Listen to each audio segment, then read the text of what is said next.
Would you like to smooth my balls? No.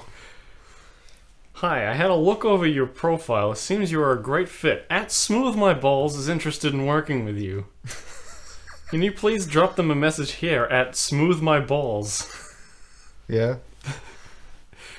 The Temp Uncles podcast got a message from from Sophia with 0 posts, 0 followers, 0 following. Probably a brand new bot or something. Not actually probably affiliated with Smooth My Balls.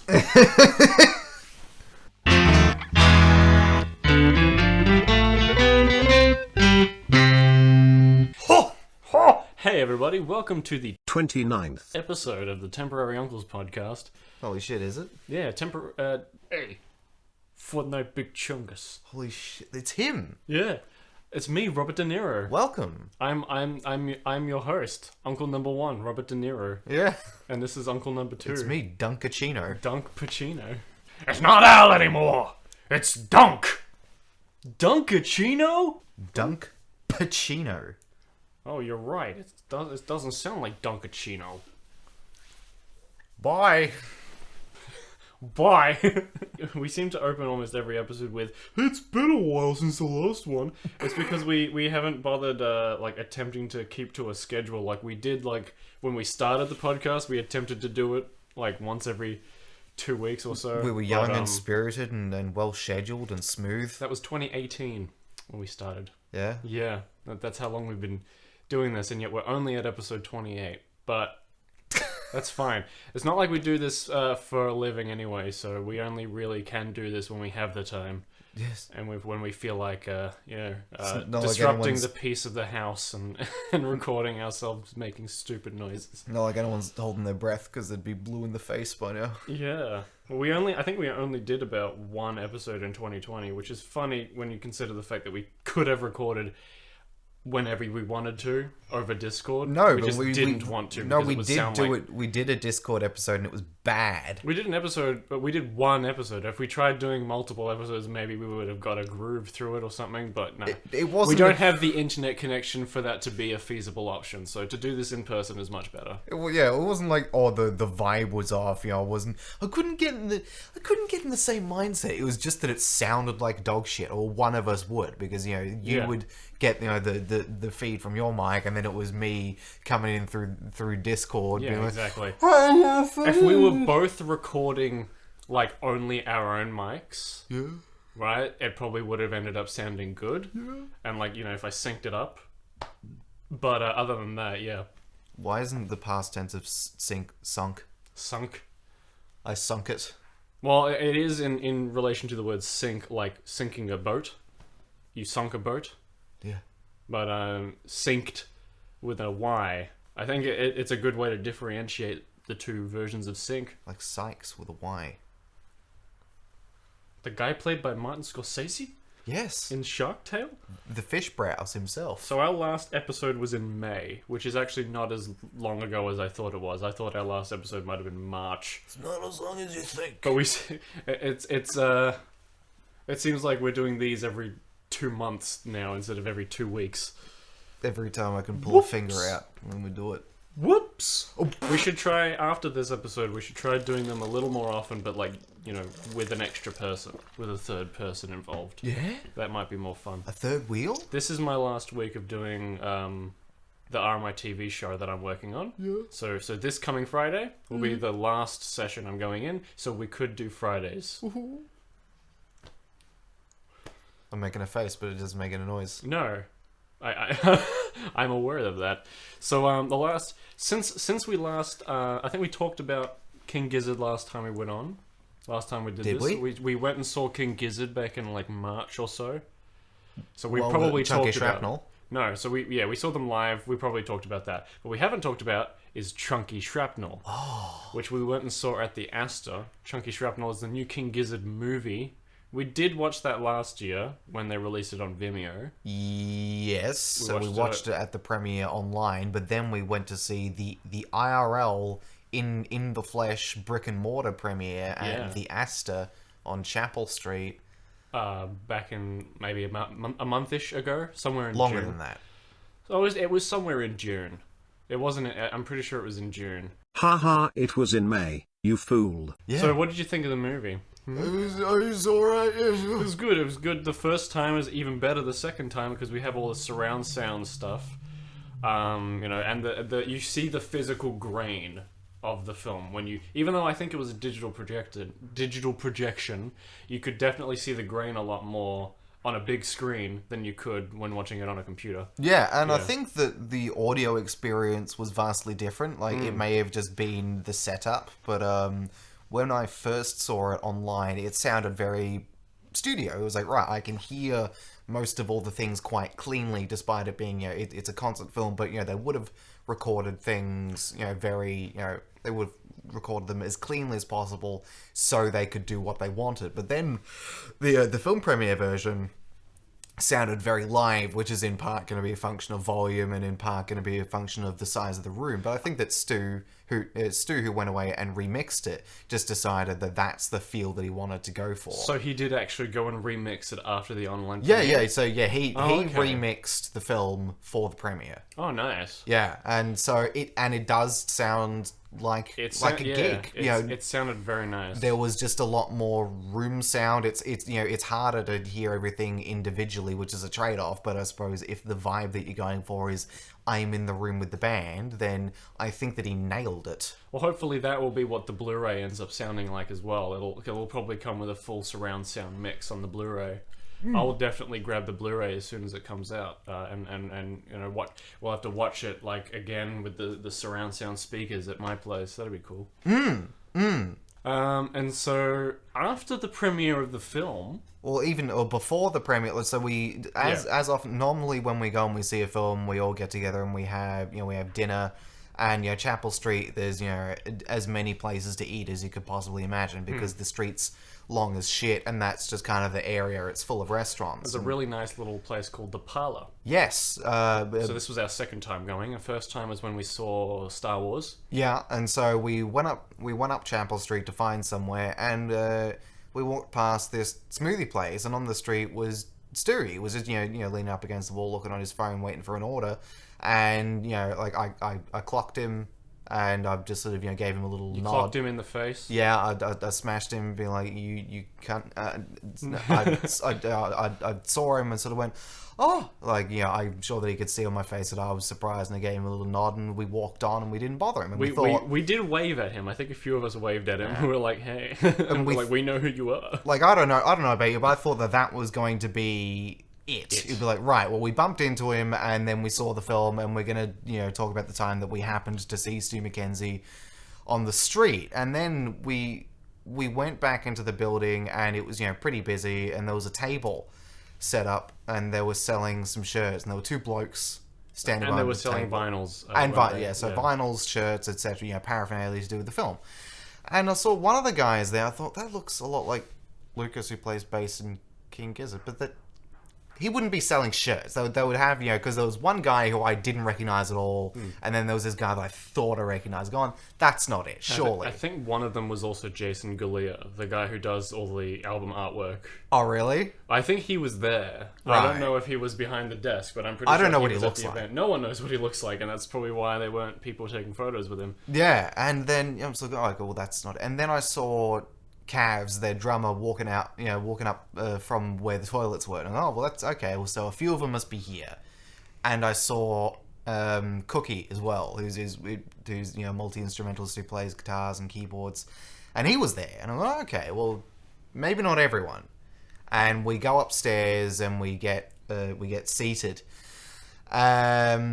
And before the film actually started, there were going to be some short films that were played first. And so up on the stage came Cavs, who we'd seen, and Joey, and the director of the concert film. John Angus Stewart. Yeah, and so they introduced the fanfare, and they said, right, well, we're going to be showing you some things. We saw a film clip for Cavs' upcoming album called, it was a T2JD.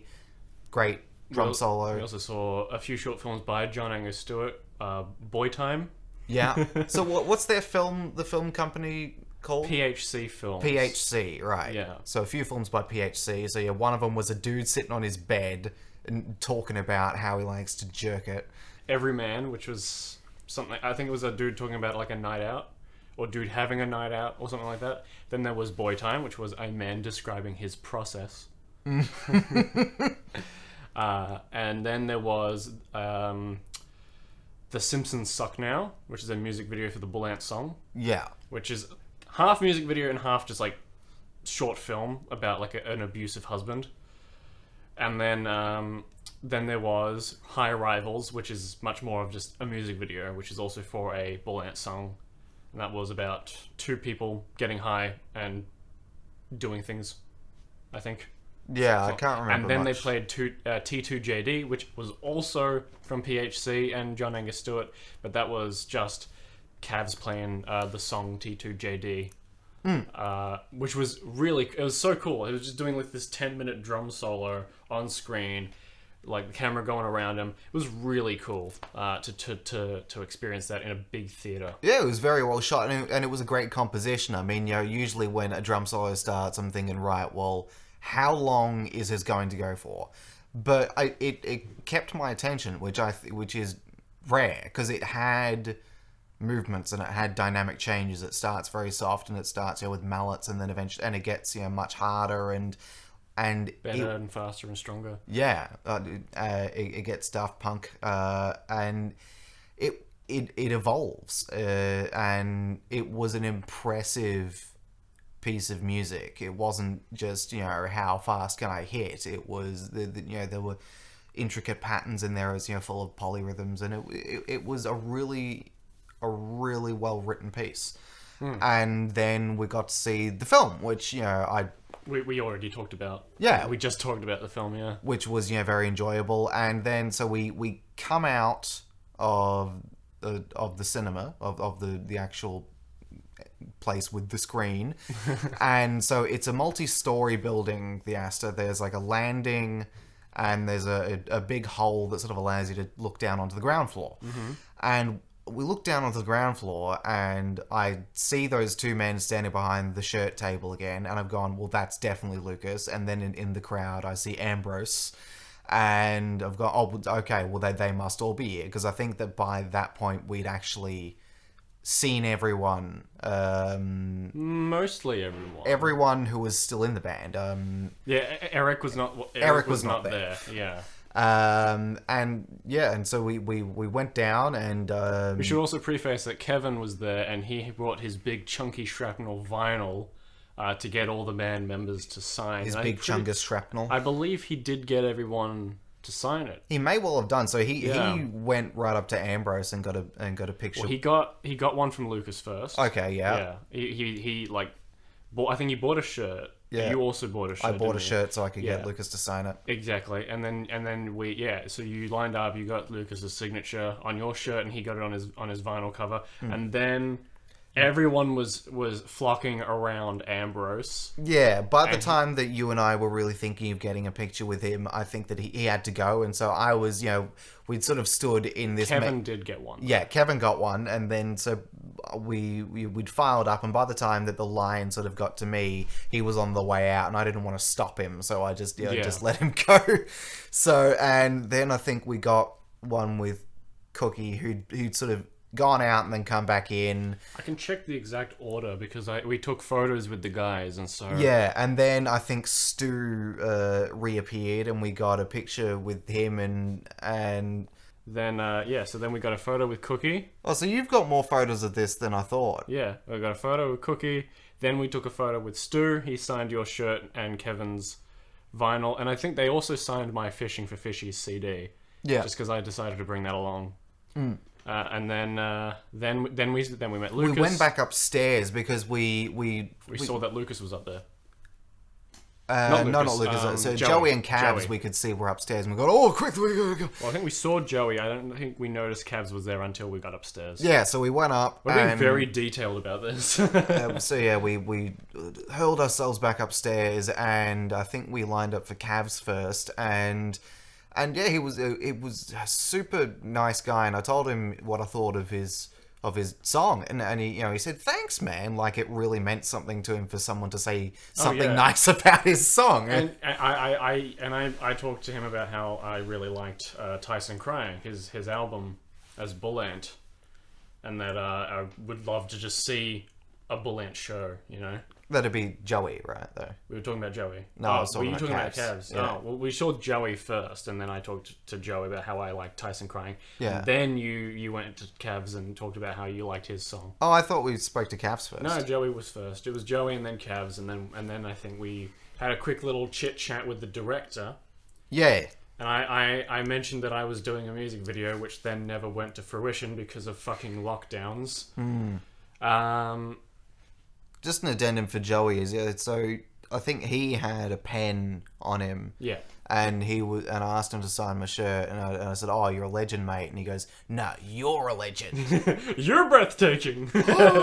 Really? Yeah. But like all the guys that we spoke to were so down to earth and just personable, and they had time for people. They're also chill about it. Yeah, they were just nice people, and I mean, I'm glad Ambrose to seemed know. like he had somewhere to be. Though. Well, yeah, I imagine that he had fine. some kind of appointment to keep. He's the heartthrob of the group as well, so he was the one being surrounded by fangirls and stuff. So yeah, I imagine that he probably had somewhere to be, And they're all quite tall. I didn't They expect them all to be that tall. They are all very tall. Yeah, that was Chunky Shrapnel. Have we been to the Astor since we saw Chunky Shrapnel? Have we seen anything since then? Not there, but we went to see. We went and saw the Sparks Brothers at Cinema Nova on last week on Monday. Yes. About a band that neither of us knew anything about. But we went and saw it because of Edgar Wright. But we went to see a 2.5-hour documentary about this band. Yeah, well, it came for Edgar Wright, stayed for Sparks, Well, I mean, we stayed because, the movie was still going and we'd paid for the ticket. And it was a good movie. Yeah, that too. The only reason I wanted to see it was because it was directed by Edgar Wright, pretty much. Like, I knew nothing about the band Sparks. I didn't really know who they were. It wasn't even until we started watching it that I had heard that one song, This Town Ain't Big Enough for the Both of Us, and was like, oh, I've heard this before. This was in a movie. It was in Kick-Ass. But that was a good documentary too. Yeah. It was thoroughly enjoyable.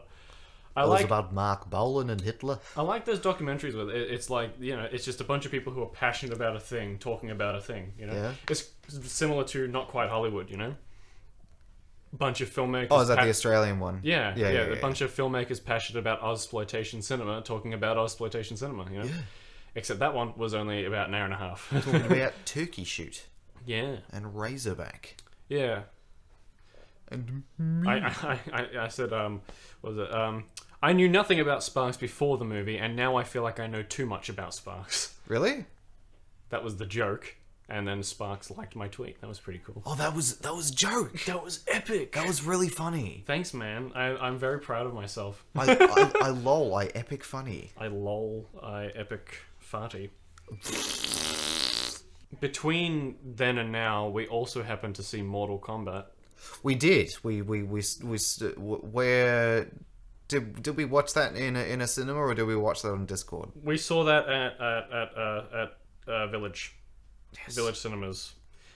I had gone and seen it. I think Chris Moss and we went and saw it at Gold Class, opening weekend, because no one else was available to join us. So we just went and saw it in Gold Class. That was very enjoyable. And then we all went as a group. You, me, Kevin, and Chris again, and the other Chris. And Chris. Yeah, both Chris's. And so every Chris. Yeah. I liked it. Some people didn't like it, and I think a lot of the people who didn't like it were like people who were really into the lore of the games and stuff. But okay, was it not faithful? Did it? It wasn't like super faithful, but it wasn't unfaithful. It was as faithful as it needed to be for a movie, condensing 11 games worth of lore, trying to condense that enough into 1 hour and 40-minute movie. I said to my wife, I just touched her ass. I just put my tongue on her. The Arcana thing that they made up. So the Arcana thing that's part of the movie was made up for the movie. Apparently, that's not even in the games. Arcana being the name of their powers, and having to unlock their powers and stuff. So, because this is mainly an origin story, this movie, and I don't think the games really I don't think really any of them are an origin story. So that's probably one of the reasons why some people are a bit upset. Yeah. And also, the main character in the movie is original, not part of any of the games. So some people were annoyed at that. But I didn't care. I thought it was fine. I thought it was a good movie. Well done action. The choreography was great. I like seeing big Hollywood blockbusters that actually try with their action. Because some big budget Hollywood blockbusters, they're just cut, because they don't hire actors who can fight. Yeah. You know? You look in the treatment and it's just, square brackets saying they fight. But I imagine that they thought quite carefully about what the individual fights would be, because the whole point is, right, these characters have special abilities that make the fighting interesting. And so they have to go, right, well, we've got these two characters that are going to meet. What's going to be the cross in these two powers? How are we going to use the environment to break shit? And that's the best action. It's not like you're going to watch it for the story. No, you're going to watch it because the fighting's going to be fun, and also because Josh Lawson is funny. Yes, he was very funny. So this movie is basically just a 2-hour trailer for the sequel, which is perfectly fine. But is the sequel going to be any better?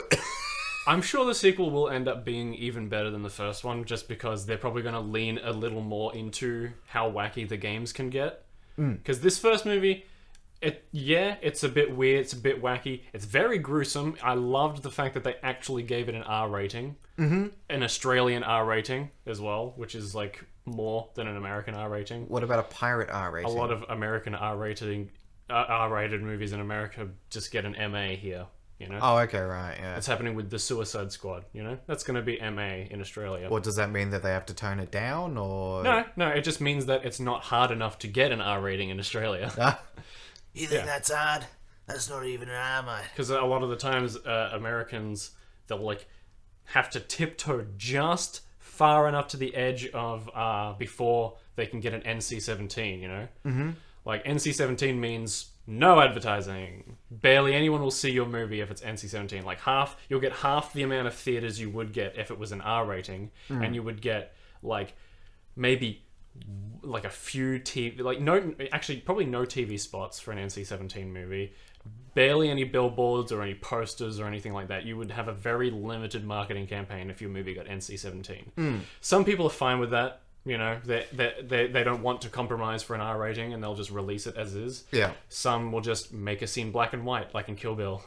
Oh, okay. Literally, that was the difference between an NC-17 and an R rating for Kill Bill. They just made that one scene black and white. But I suppose the Americans, when it comes to violence, they're probably less likely to rate it as high, as opposed to if it was something that had sex or drugs in it. Oh yes. In which case they most NC-17 movies in America have TT are about sex and stuff.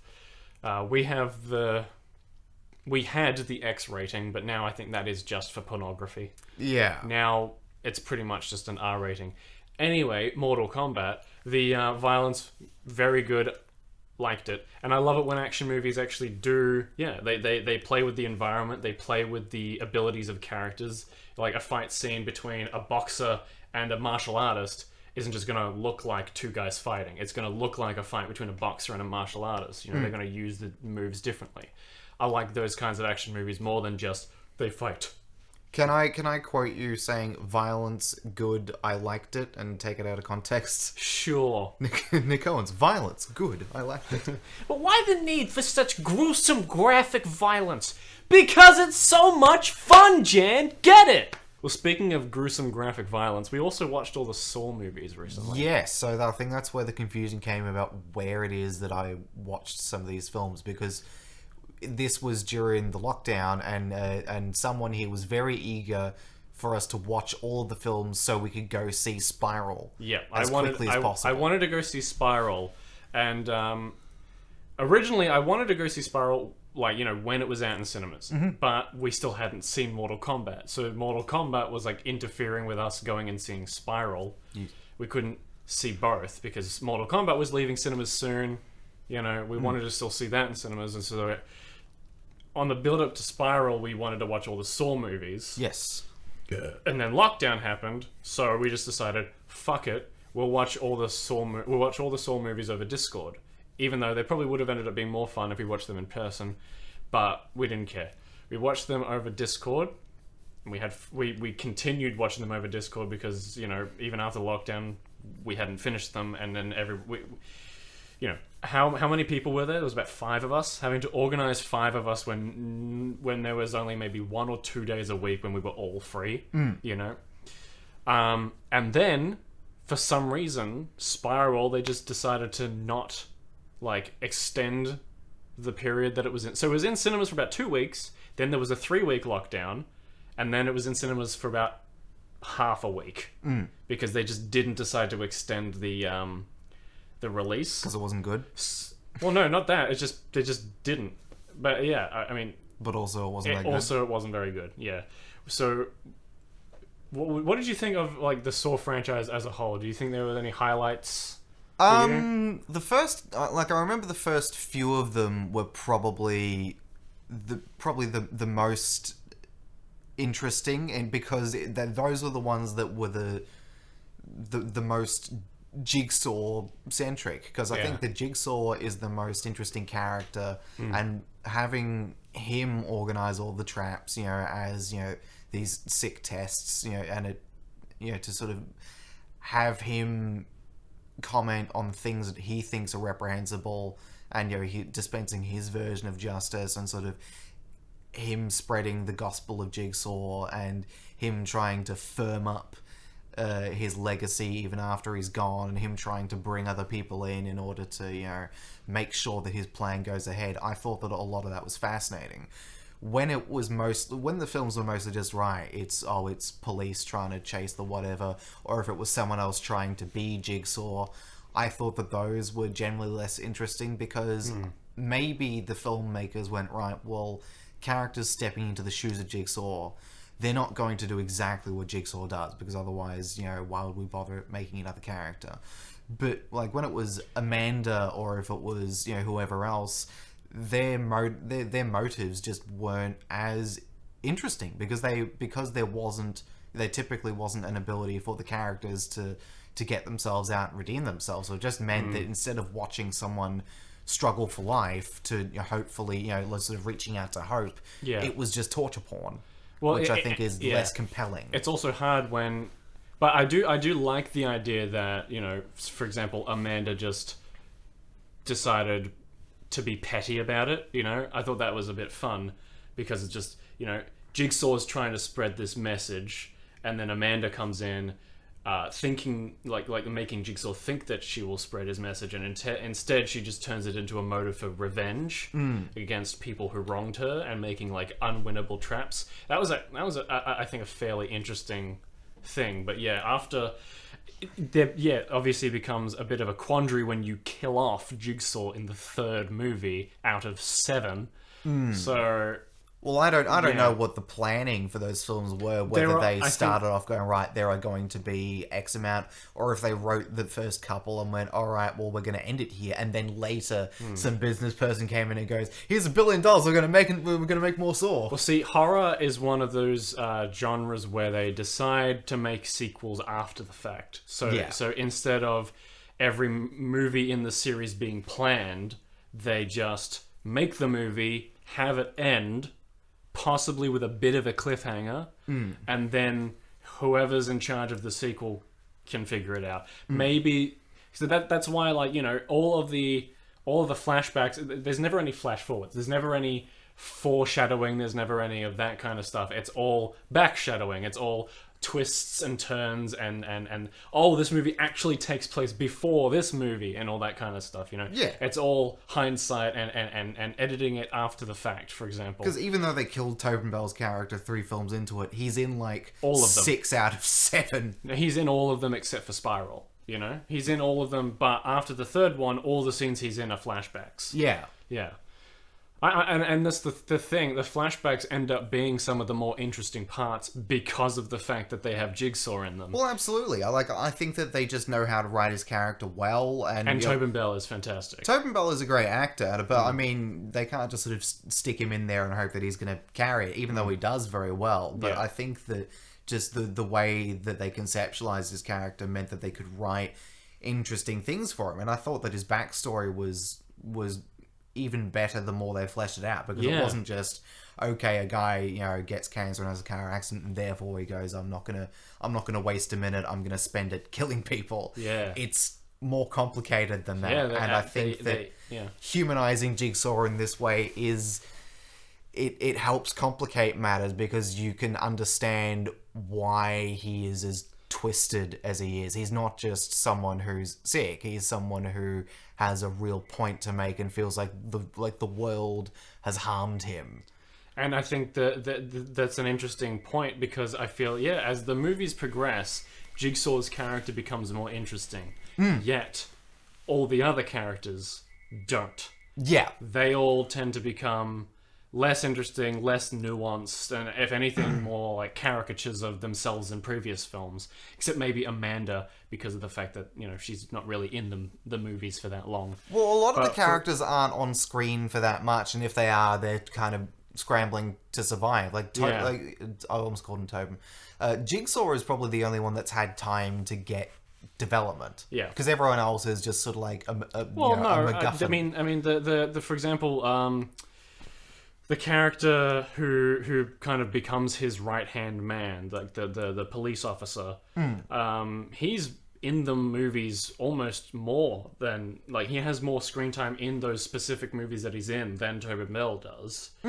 And he's like almost the main character in them, and yet he stops being interesting in about two of his 4 movies. Well, I think a lot of his characters, I'm gruff policeman. Yeah, and the movies keep trying to one-up themselves, and it does get a bit ridiculous, but if anything, that also just makes them more entertaining, because they are just going over the top with this crazy soap opera mystery, And I in general, I would say I am a fan of the franchise, and so coming into Spiral, because even the movie Jigsaw adds like a new layer to it all. The cinematography is much more clean, but it's a welcome change. I think the stylistic differences between the original series and Jigsaw are welcome, especially considering like the almost 10-year gap between Saw 3D and Jigsaw. Well, yeah, I think you and Kevin had both noticed, like, having seen the films before and sort of being more aware of cinematography, that the first sort of 2 or 3 have some very like of the time editing choices. And well, like a lot of them do, and because they have the same editor for the first 6, the first 6 of them. Yeah, and then the editor of those 6 directed the 7th one, which ended up being the worst one. Yeah, and then I very much enjoyed Jigsaw. I did not really enjoy Spiral that much, though. Spiral, one, didn't have Jigsaw in it. And you don't want them to be only about the traps, but the traps are what you watch the movies for. Or at least they are some of the more entertaining parts of the films, because of just the crazy factor of them. And also just how over the top some of them can get. And also, gore funny, but gore can be entertaining to watch if you're into it, like I am.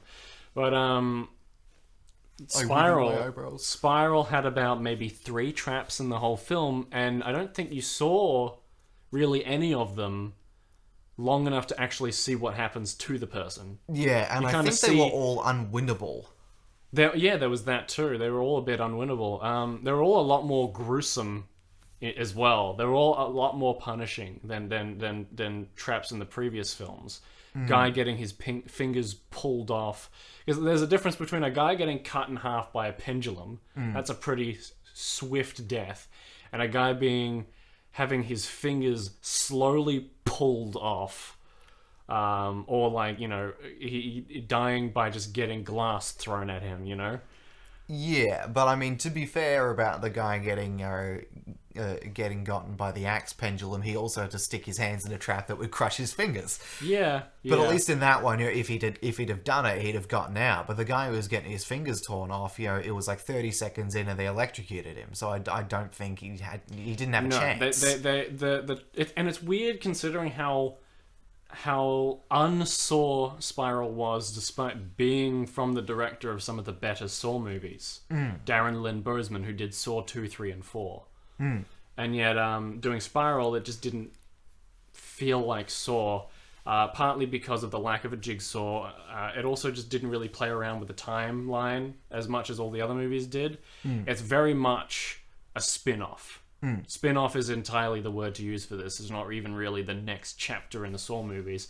The director, Darren Lynn Bousman himself, has said that they're open to making an actual Saw 9 and not, and not Spiral being Saw 9. Yeah, I think some people have said that it's not so much a Saw film as it is something that's like, Saw adjacent. It is. It's very It's a crime film that has happened in a universe where Jigsaw was a notorious killer. Yeah, Jigsaw's not the villain in this one. It's a Jigsaw wannabe using a voice modulator.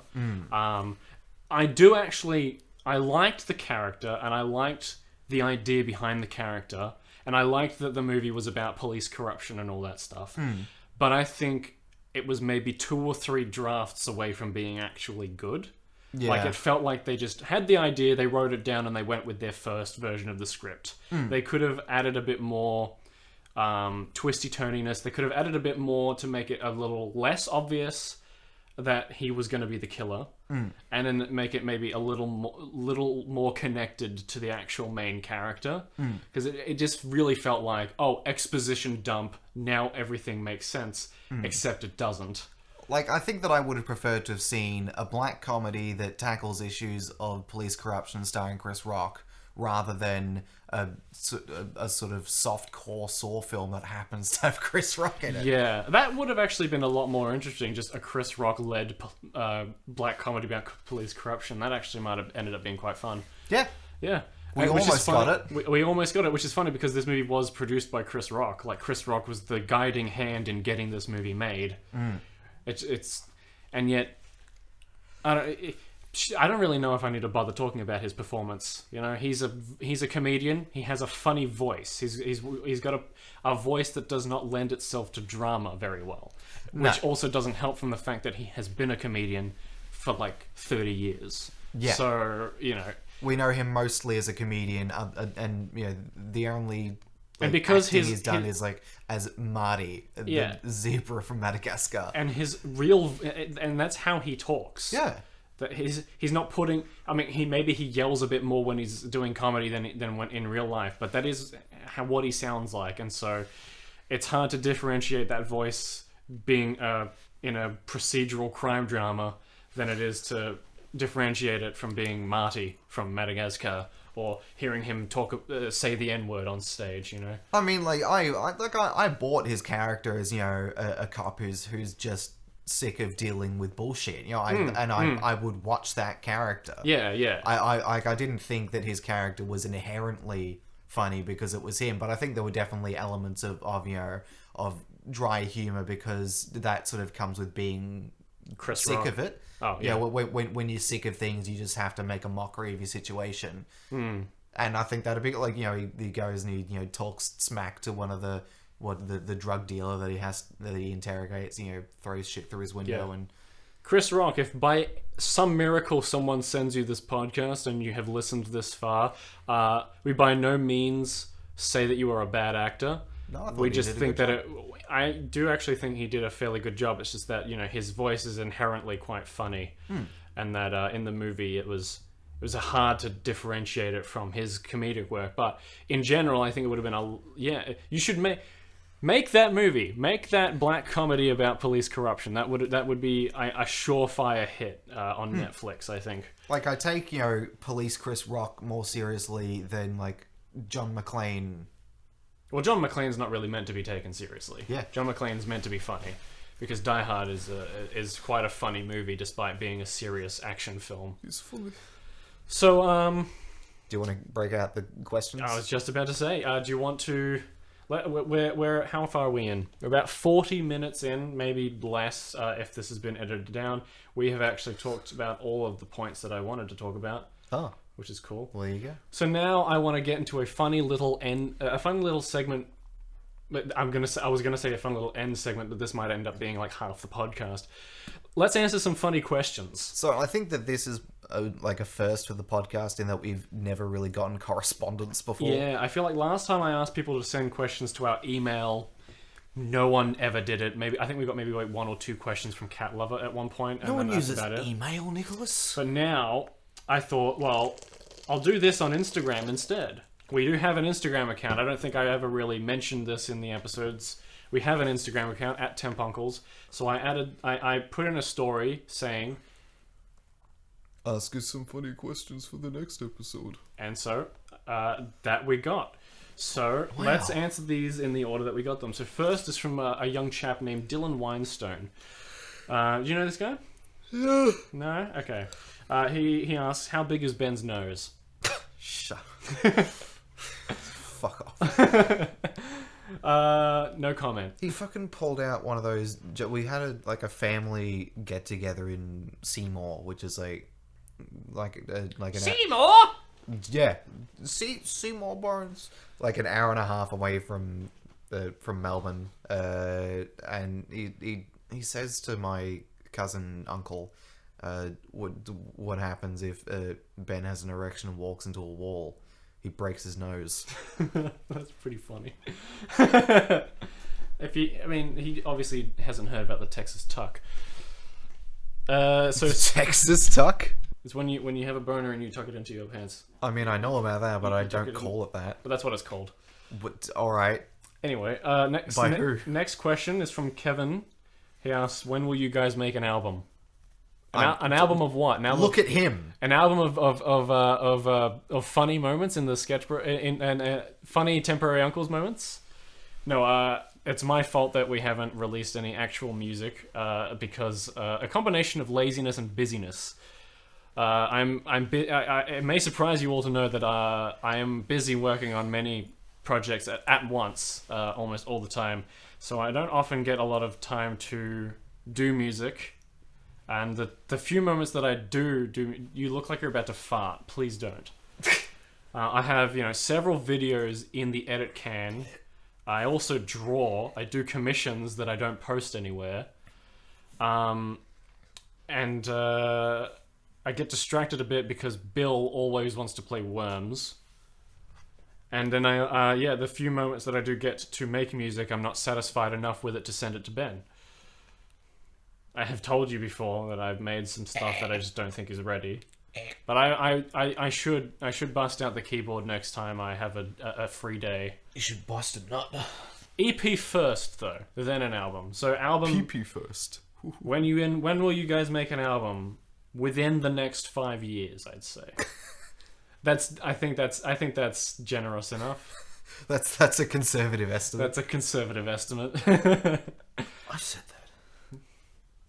I said that too. Next question from Cruddy Hands. First of 3 questions by Cruddy. Well, Paul, but he's known as Cruddy Hands. Paul. Your least favorite son is missing. Do you look for him? If yes, how long do you search? Is he talking about Christopher? He's my least favorite son. Hypothetically, you have at least several sons. Yeah. Your least favorite son is missing. Do you look for him, and how long do you search? No, I didn't like him that much anyway. You didn't like him that much?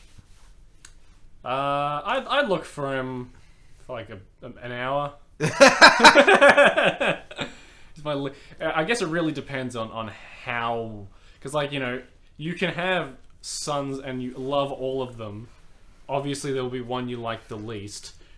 But, you still love all of them. But then, is this a son that I really don't like him and want him to leave? And so he's missing, and I'm like, oh, here's an opportunity for me to be rid of this little shit. He's an accident, he smells, his name's Gerald, he costs a lot of money.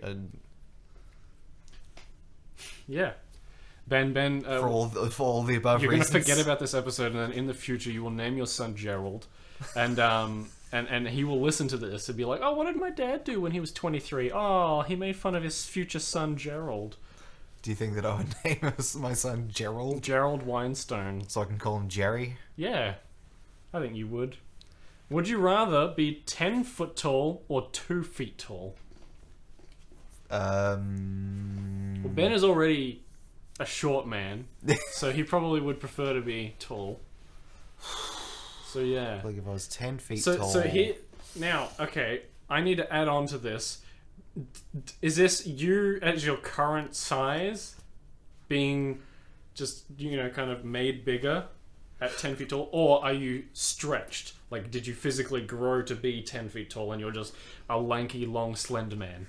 I mean, some of the tallest men to have ever existed were like 8 foot something, and they had massive health problems. Oh yeah. So hypothetically you don't. hypothetically, none of the shortfalls. And then if you're 2 feet tall, are you like, is that dwarfism or is he just shrunken down? I'm assuming I've had the same proportions. Yeah. I'd probably choose to be small. You could fit into little areas and you could hide very easily. I imagine you it's could probably hide into the female locker room, and you could like peep on the girls. Yeah, that's exactly the reason. I'm sure that you could hide in between your girlfriend's boobs. The one thing that I really want is to be more easily bullied physically. No, 2 feet tall is not big enough to hide inside a woman's boobs. Well, what if your boobs 10 feet tall? 2 feet tall is like, it's like a foot taller than 1 foot. Yeah. Next question. It's like 24 inches. What is your favorite Fortnite dance and why? Orange Justice. Orange Justice? Yeah.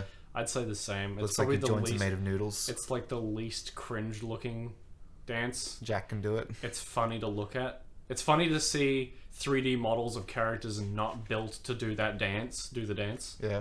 Like Bowser. Like Thanos. His arms are like clipping into his face.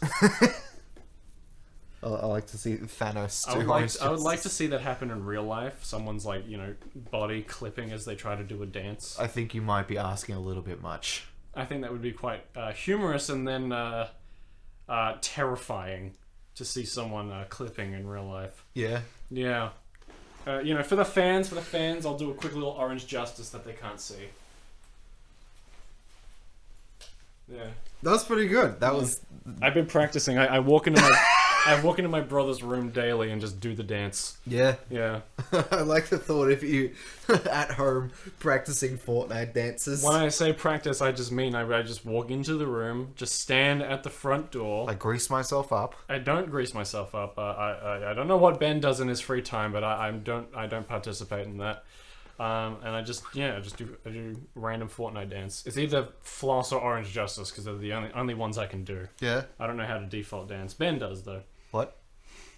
What do you like? Worst movie you've seen? So bad, but actual bad movies. Not so bad it's good. So like The Room doesn't count. Yeah. I can actually answer that question. Yeah. The worst movie I've ever seen was The Purge. Yeah? Because there are like really bad movies, but like they're forgivably bad. Like they're just so bad, but like I just don't give a fuck about them. But The Purge is a really good concept wasted on a horrible movie. Because the characters do nothing. They're just boring caricatures. There's like the concept is completely wasted on such a boring like single location crappy little horror movie. They even managed to somehow waste Ethan Hawke of all people, who's a fantastic actor but is terrible in this movie. The Purge, worst movie I've ever seen. Or it's high up there, or low down there, I guess. I think there was one called. I think it was Jack and Jill. I haven't actually seen that, but You haven't seen Jack and Jill? No, I've seen bad. like bits and pieces of it. I've never sat down to watch the whole of it. So yeah, Jack and Jill would be up there as one of the worst movies I've seen, but it has the Dunkachino scene, which makes it forgivable.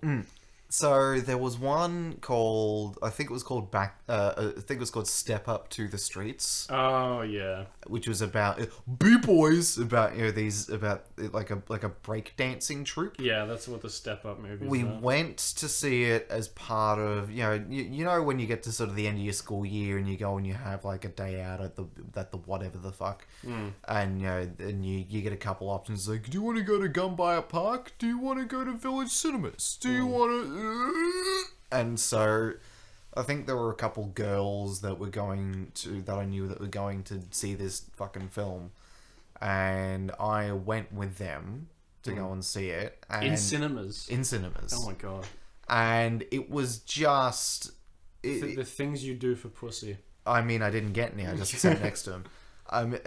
It was just boring. It wasn't a good story. It wasn't compelling, and I mean, it was such a generic film that you could guess the lines because they were just playing to all of the cliches. And they were at the end of the film, and now you're gonna tell me what the line is because it's so clear. Okay.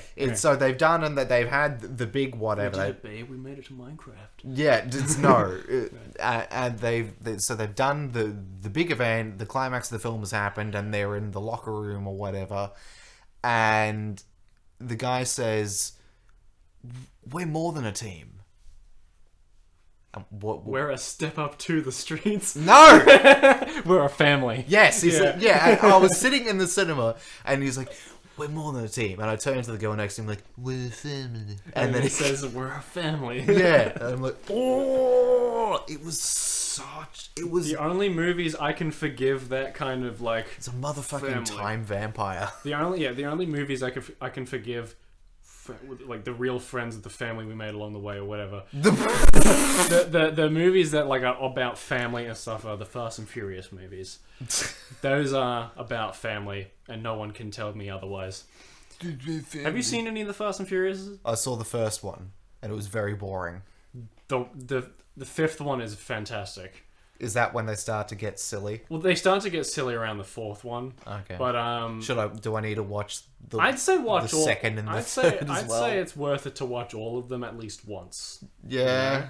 I'd say because I've rewatched some of them multiple times, but I've only seen like 1 and 2 once. Yeah. I've seen Tokyo Drift a few times. That's one of those movies that I did not like the first time I watched it, and then I watched it a few more times, and I actually quite like it now. And on like the 6th viewing, I can like only maintain an erection if I see that movie and it's on. I think I've only seen Tokyo Drift 3 times, but I've seen like Fast 5 a few times as well. Fast 5 is my favorite, but I'm probably going to rewatch a few of them in preparation for. I think I'm going and seeing the 9th one tomorrow in cinemas. Anyway, I want to retread, and my answer, worst movie I've seen is Battlefield Earth. Oh, okay. The John Travolta. But isn't that so bad it's good? No. It's just bad. It's bad. Some people, I think, treat it like it's a so bad it's good movie. Yeah. And those people haven't seen it. Oh, so it's not even ridiculous. It's just not interesting. It has the reputation of being so bad it's entertaining. And while it is entertaining to rip on the movie... and it's probably entertaining to watch it with friends and just like rip on the movie and shit on it. There is nothing about the movie itself that is redeeming and entertaining. The movie is only entertaining if you can find humor out of it. So there's nothing that happens in the film that surprises you by It's not how like bad The it Room, is, where or... there are things in the movie that are unintentionally funny. Yeah. Right? There is, like... Battlefield Earth is completely devoid of humor. It's devoid of really anything. It's a Scientology movie in that it's apparently based on the writings of L. Ron Hubbard. Yeah, I think Battlefield Earth is one of his books. Is one of his books. So this movie... It's a big budget Hollywood blockbuster. Yeah. That wasted... Every single dollar spent on that movie was a waste of money. John Travolta is a terrible actor in it. Every actor is terrible in it. The set design is atrocious. The characters have no arc or character to them. The story makes absolutely no sense. And the special effects... even for 1997 with a budget of like several like $1 billion, like $70 million or something like that, it manages to have worse special effects than movies made 10 years before it.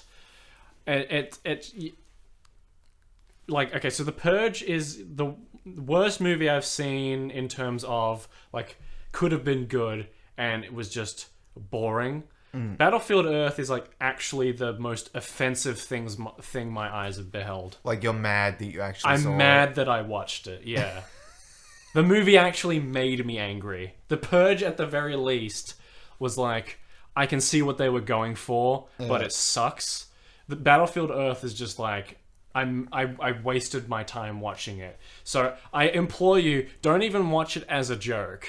It's like legitimately the worst. Like even like Jack and Jill is a horrible movie, but you can watch it as a joke. Yeah. Battlefield Earth is awful. Do not waste 2 hours of your life watching it. My friend Chris Moss, he and I, we just watched it as a gag, and yeah, we had more fun just like laughing at each other's jokes about the movie than we did laughing about anything that happened in the movie. Yeah. Yeah. Have you ever walked out of a film? Like as in so watching a movie, because I've never walked out of a movie in cinemas. Yeah. Other than like when I was really really young and the loud noises scared me. Yeah. No. Okay. I've never walked out on a film out of like outrage or outrage. This is bullshit. Yeah, no. Even if I was watching something horrible in cinemas, I paid money to see it, so I'm not gonna walk out on it. I hate not finishing films. Even if they're horrible, I hate not finishing them because I don't feel like I can give it a true assessment unless I've watched the whole thing. Oh, okay. Even if it's like Transformers 4 and it's almost 3 hours long and it's awful, I sat through the whole thing so that I could say that the whole thing is awful. You know what I mean? Even if it was a film that you watched at home that you didn't pay for. No. That's Transformers 4. It was. I watched that at home. I watched that at home with my family. That was awful. Die Hard 5 was absolutely offensive to anyone who calls himself a Die Hard fan. I sat through the whole thing to make sure that the whole thing was garbage. Just in case there were like 15 minutes at the end that were great. Yeah, well, it's just. I don't feel like I can give it a true assessment unless I've watched the whole thing, regardless of the quality. You know, there's very few movies that I have not finished, and most of those are because we started watching them in class and never finished it. So those movies are Forrest Gump and 22 Jump Street. Oh, okay. Yeah. Just because I never got around to rewatching them. So I've seen about 40 minutes of Forrest Gump and the first half of 22 Jump Street, up until the point where they have that like acid trip or whatever the hell they're tripping on. They take the drug. It was year 10 media, so that was about 2014, so 7 years ago. I think we watched the first 10 minutes of the first Twilight film as part of media, just for the I can't remember for what exactly we did it for, but it was educational purposes, analytical purposes, and given the choice, I probably wouldn't opt to watch the rest of it. I am actually interested in watching those movies with my mum. Yeah, she was a fan of those movies when they were fresh, and so me being a newfound fan of Robert Pattinson because of watching the good movies that he's in, I'm actually interested in going back and watching, his big breakout success franchise, the Twilight movies. But I mean, he's not happy about it. He doesn't like the Twilight. No, and that's entirely the point. I want to see what makes them so bad. So this isn't a watching them to see if they're funny. This is a watching them as like an exercise and seeing how bad they are. Because I think being an aspiring filmmaker, it is worth it for me to watch bad movies to see what not to do. So I guess I kind of got something out of watching Battlefield Earth, and that I knew to never make a movie like Battlefield Earth. Yeah. Or at least try my darndest to never make a movie like Battlefield Earth. Step 1, don't go near Scientology. Yeah, don't be affiliated with the Church of Scientology. Yeah, step 1, if you ever happen to make a movie with Tom Cruise, don't start a conversation about religion. Just make the movie. Let him do his cool stunts. You know my friend Makar? Yeah. He went to see Trainwreck. The Judd Apatow film. The Amy Schumer. The Judd Apatow film, starring Amy Schumer. Yeah, and sure. Bill Hader. Yeah. And I watched that movie for Bill Hader and not for Amy Schumer.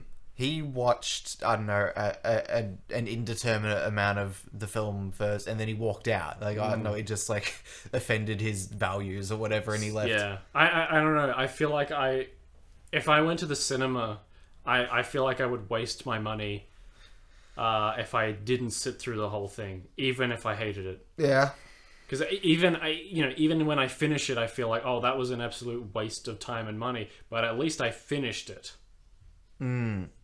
I don't feel happy about myself, but at least I finished it, and I can accurately, like, give it the evaluation of a full movie and not like if only evaluate like not like I can't judge the whole movie based on having seen 30 minutes of it, for example. Like, even if I'm sure the rest is probably trash, I just feel guilty about it. It's just a thing I have. Sure. You know?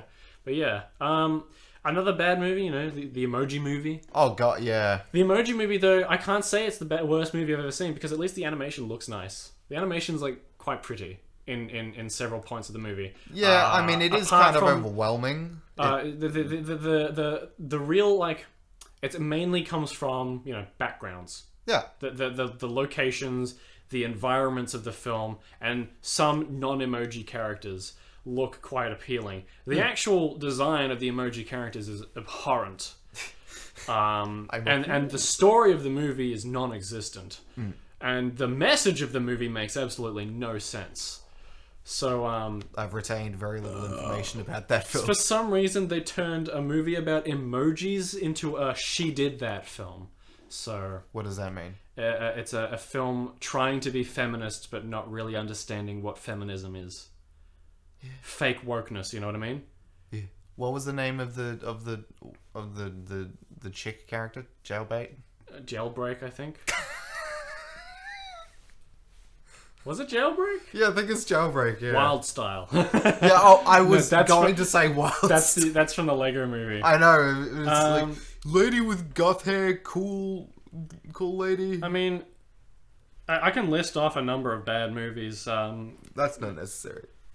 Truth or Dare, another Blumhouse film, is just awful. What one's that? Truth or Dare is a movie... Is that the one where everyone's on a Zoom call? Or what? No. So Truth or Dare... No, there is actually a really good movie that takes place on a Zoom call. It's called Host. Oh, yeah? That's a really good movie. If you thought Unfriended was bad, watch Host, because that's what Unfriended should have been. Anyway, no. Truth or Dare is a movie about a group of people starting a game of Truth or Dare, and then the game is like, oh, if you don't do the dare, you die. That kind of thing. Which is, I actually think is a pretty neat concept for a movie. Is that the one where they make the big smiley face? They make the big smiley face. So I think the idea of a game of Truth or Dare, where if you don't like tell the truth or if you don't do the dare, like the game, like just unforeseen forces will either force you to do it or force your death or something like that. That sounds like an interesting idea. The problem with the movie is that one, the characters suck because it's a teen horror movie by Hollywood, and most of those have characters that do nothing, are barely even characters. And the other thing is they decided to turn it into a supernatural horror film, where the game is like possessed by the spirit of some woman done wrong or some shit that is done in like half of all horror movies made by Hollywood anyway. They pull out an old newspaper from 1976 and be like, woman found dead after playing Truth or Dare. That is pretty much how the movie goes. And that's like what Ouija does as well. Like they decided to make the Ouija board possessed by a woman instead of just... I think that's the problem is there are good supernatural horror movies and there are good... there are not. Like there are movies that have an interesting concept and then turn it into a supernatural horror movie when it really shouldn't have been. And then there are movies the idea of like some just absurd, incomprehensible threat is entirely more terrifying than a ghost, because a ghost is a person who died. Yeah. But some just like absurdist force that you can't comprehend being in like charge Ed of Wood. life. Like Ed Wood. An absurdist force. Well, Edward D. Wood Jr. Yeah, Ed Wood. Anyway, so something like, you know, like in a Junji Ito manga or perhaps a David Lynch film where you just don't know what's going on and neither do the characters, and it's just things happen and they have no power to stop it. Yeah. Those are often the most terrifying horror films. And that's why Junji Ito's manga works so well, is because the characters are powerless to stop whatever unforeseen force is fucking with them. Yeah. It's never just explained as, oh, this person was wronged 50 years ago and now they're trying to take revenge beyond the grave. This person drinks delicious oil and then squeezes pimple in your mouth. There's several movies I've watched through, like, you know, Mystery Science Theater 3000 that are just... They're awful movies, but you know, it's like not even worth talking about. Several of those. There's a Netflix special called Death to 2020 that I thought was just horrible. Don't waste an hour and a half of your life doing that. Is it a documentary or what? No. So regardless of the fact that it says, from the people who made Black Mirror, it's not like Black Mirror. It's people playing. It's like a mockumentary. Oh. It's people playing characters sitting in front of the camera and talking to you about how bad the year 2020 was. Did you know Trump? Yeah, pretty much. There's literally an ad for Netflix in the middle of this movie where characters talk about what they binged during the pandemic. It's amazing. It's stupid. And yet the fact that some people are like, oh, this movie funny. They talk about how bad 2020 was. This is awful. I think I'm sick of talking about bad movies. Let's move on to the next question. What was inside us all along? The friends we made along the way. Yeah, that sucks, Dylan. You should be ashamed for saying that question. Why is it cheeseburger if it is not entirely made out of cheese? It's got cheese in it. Yeah, it's a burger with cheese in As it. opposed to a burger that hasn't got cheese in it. Or hamburger. Or opposed to a burger made of cheese. So like the burger itself is cheese. No, but that's not what a cheeseburger is. What would you call that then, if not a cheeseburger? Cheese patty. Cheese patty? Yeah, because then it's still a burger. Like, it's a burger, it's still in but a sandwich form. Yeah, well, there are places that sell things like that, and they usually refer to them as like a cheese patty. Or cheesesteak. No, that's not what that is. What's a cheesesteak? A cheesesteak is it's a roll with steak and cheese in it. Oh, so it's a cheeseburger but with steak instead of a burger. It's not real. Well, I don't think they do. It's not like it's like a long roll, like a sub, and it's got steak in it, and then also melted cheese and like. If we ever go to Philadelphia, if we ever go to Philadelphia, we're gonna try cheesesteak. Pat's cheesesteaks. Milk steak. It's just an unprocessed cheesesteak. Gross. What hot sauce would you use as lube? I could go for some with herbs in it. Frank's. Nando's. Just for like added like pain. If you used hot sauce as lube, it would go inside. Probably. If you weren't careful, yeah. If you weren't careful. It'd make your wiener sting. Yeah. I wouldn't. It would turn your fucking your purple German helmet into a fucking screaming prisoner of war. That is a very good analogy. And I think on that we'll move on to the next question. If you could be any breed of cat, what would it be and why? No one knows the names of breeds of cat. If you know the name, like if you're a cat owner, you know maybe Siamese. Is a tabby a breed of cat, or is that just a color? Tabby and tuxedo. I've got a Buckley's a tuxedo cat, but even that, I think he's just it's just the name of his cat. I think he is just a tabby cat, and tuxedo refers to the fact that he is black and white. Yeah. As in black on the outside, as and opposed it's like to a white tortoiseshell. shirt, you know?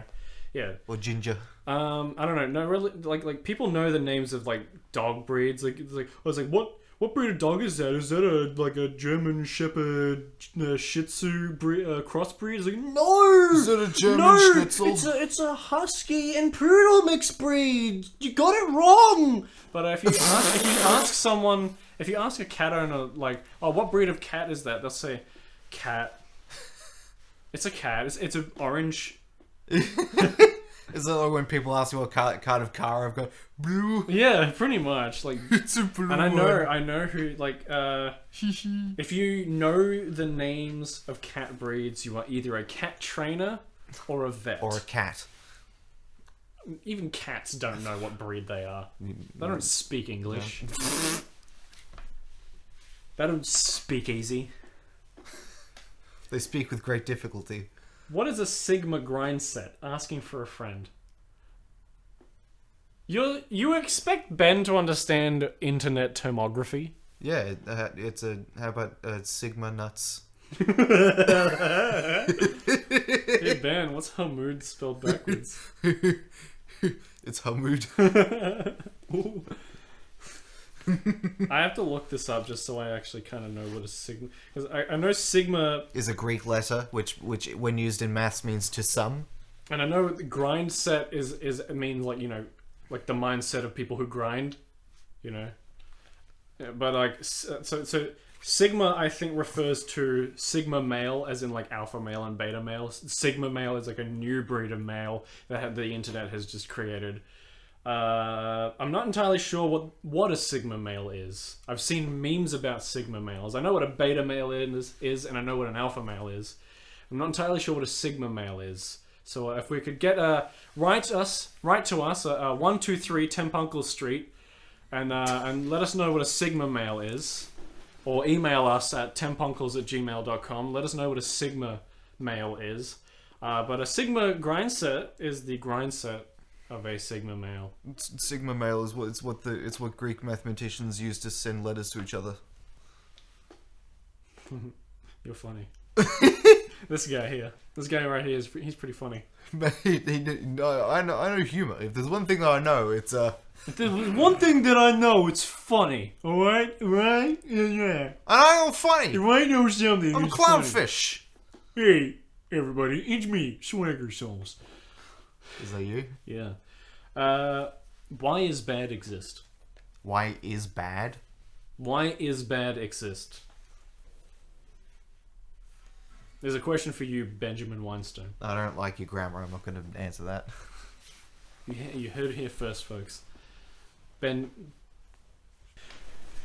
here's the last question, and this one is actually a pretty good one to end. Oh, it's a real one? This one is actually a pretty good one to end on.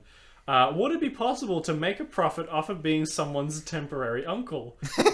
Is this an untapped market? So I guess it'd be like an uncle for hire thing. Yeah.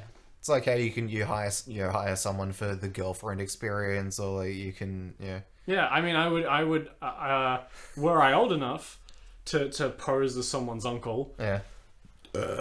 I would be certain you probably could make a profit off of being someone's temporary uncle. You know, just like pretending to be their uncle for a certain amount of time. I think the real question is, how much would you pay for the uncle experience? How much would you pay for the uncle experience? Yes. I would charge... I'm not entirely sure how much you would charge for that either. I mean, can we say in the state of Victoria, can we list our prices, or do you... Can we list our rates for being a temporary uncle?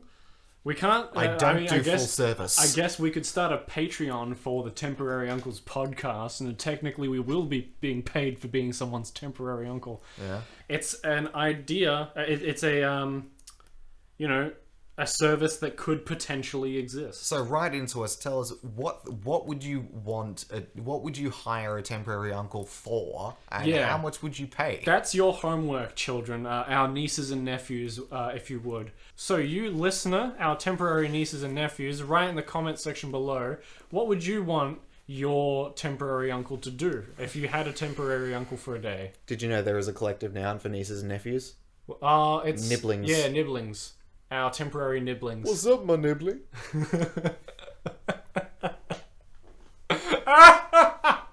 Ben said the N-word. No. No. That's gonna sound awful.